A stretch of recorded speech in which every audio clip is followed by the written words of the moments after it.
Welcome to Natural Mobility. Today we're looking at the Tuck Cartwheel, which is much less demanding than a straight-legged cartwheel and more focused on practical application than aesthetic appeal. A Tuck Cartwheel is useful for transferring your body and legs across and over an obstacle during ground movement without having to stand up. Bring your hands to the other side of the obstacle and shift your weight to your arms so that you can pop your legs over without having to lift too much of your body weight. You can start by shifting your hips back and up as you reach forward with your hands. Once you get to the other side, you can try rocking your body between your hands and feet just to get the feeling of that body weight transfer. The next progression to get into would be shifting your weight to your arms and practicing the hop with the feet. You can do this a few times before combining the shift and the hop as you load your arms. When you're ready, you can try moving the position of the feet as you do the hop, and there you have it.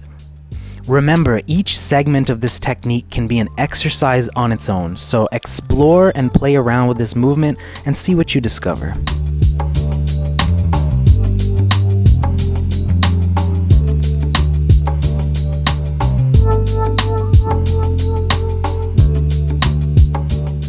To start, you don't actually have to bring your arms all the way across the obstacle.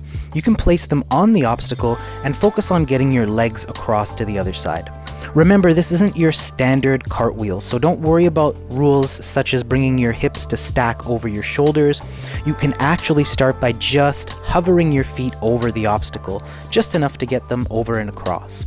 Gradually, over time, you can start experimenting with bringing your hips a little bit higher, and eventually, if you like, you can try stacking them up overhead.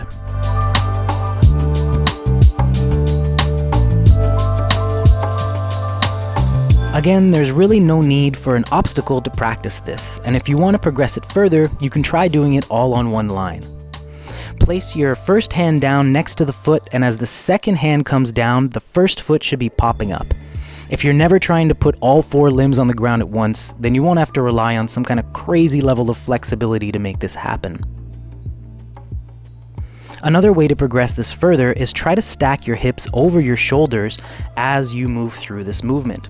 Again, this is not necessary because the point of this is to get your legs over an obstacle, so really you only have to get your hips high enough to clear that. Try and play around and experiment with doing this movement from standing, along with other variations. You can even try doing the straight leg cartwheel, just to get a good feel of the difference between these two movements. That's it for today. I hope you found this video helpful. Thanks for tuning in, and I'll see you next time.